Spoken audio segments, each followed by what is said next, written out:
অবশেষে এক ওয়াজের মাঠে তাহিরি হুজুরের গাড়ি ভাঙচুর করলো এলাকার কিছু ছেলে পেলে। দর্শকতা কি এমন দোষ ছিল তাহিরি হুজুরের, এমনকি তাহিরি হুজুর বয়ানের মধ্যে কিছু ভুলভাল বলছিল নাকি, যে কারণে তার গাড়ি ভাঙচুর করা হয়। তো তা নিয়ে বিস্তারিত কিছু তথ্য আপনাদেরকে দেওয়া হবে। পুরো ভিডিওটি মনোযোগ সহকারে দেখবেন, দেখলে সম্পূর্ণ বিষয় জানতে পারবেন, এমনকি সম্পূর্ণ বিষয় বুঝতে পারবেন যে আসলে সেদিন কি হয়েছিল তাহিরি হুজুরের সঙ্গে।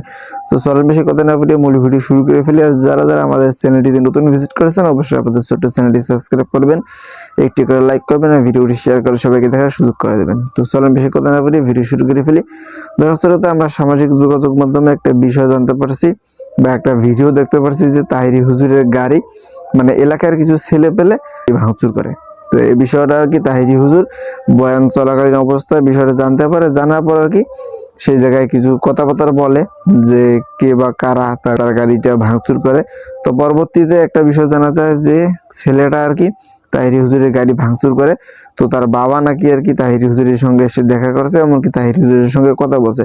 তো এই বিষয়টা যখন তাহিরি হুজুরকে ফোনের মাধ্যমে এই বিষয়টা জানানো হয়েছে, জানার পর আর কি তাহিরি হুজুর বলছে যে কি হয়েছে তাতে আমার কোনো মন খারাপ নেই, আল্লাহ যেন তাকে হেদায়েত দান করে, এমনকি সে যেন ভালোভাবে চলতে পারে। তো দর্শকরা এই ছিল মূলত কারণ। আর অনেকেই বলতেছে যে তাহিরি হুজুর নাকি বয়ানের মধ্যে কিছু কথা বলছিল সুদ ঘুষ নিয়ে, তো সেজন্য তার গাড়ি ভাঙচুর করা হয়।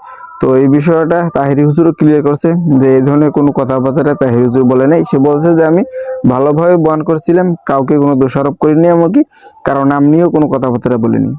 আমি ওয়াজ চালিয়ে যাচ্ছিলাম, এক সময় আর কি আমি জানতে পারি যে আমার গাড়ির উপর আর কি মারধর করা হয়েছে, আমার গাড়ি ভাঙচুর করা হয়েছে। তো দর্শক, আপনাদের যদি তাহিরি হুজুরের বিষয়ে কোনো কিছু বলা থাকে অবশ্যই কমেন্ট করে জানাতে পারেন। আর যদি আপনারা আমাদের ছোট্ট চ্যানেলটি নতুন হয় অবশ্যই চ্যানেলটি সাবস্ক্রাইব করবেন, লাইক করবেন, শেয়ার করবেন, ভিডিওটি অন্যকে দেখার সুযোগ করে দেবেন। ততক্ষণ সবাই ভালো থাকবেন, সুস্থ থাকবেন, দেখা হবে নতুন কোনো ভিডিওতে। আল্লাহ হাফেজ।